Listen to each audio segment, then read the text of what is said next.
Easy Explain Up from Slavery by Booker T. Washington, Introduction and Overview.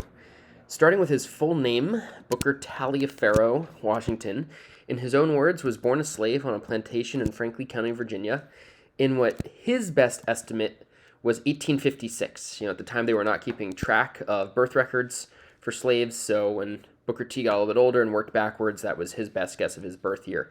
So when he dies in Tuskegee, Alabama in 1915, we're going to say that he was 59 years old. That was his best estimate. That's our best estimate. So he was raised a slave.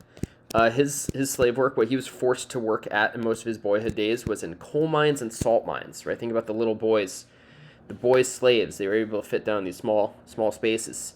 But on his own, Booker T was, he was struggling. He was pushing to find an education any way he could.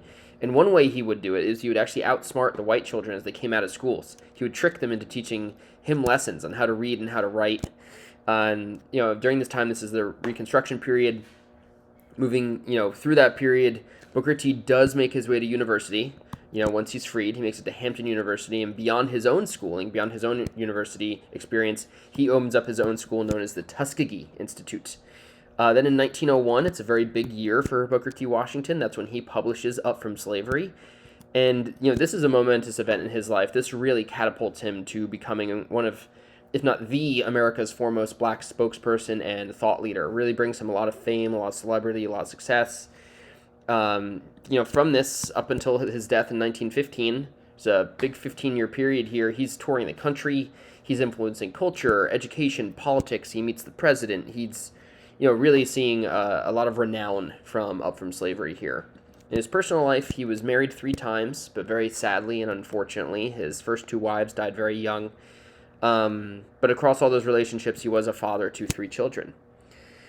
We also see some backlash during this time, most notably from that of W.E.B. Du Bois. He does disagree with a lot of what Booker T. Washington has to say and his views. But despite that, Washington remains popular, remains very influential right up until the end of his days in 1915.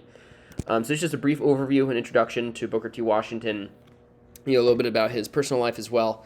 So next we're going to look at some of his early values and morals from his boyhood days. But for now, hope this helped.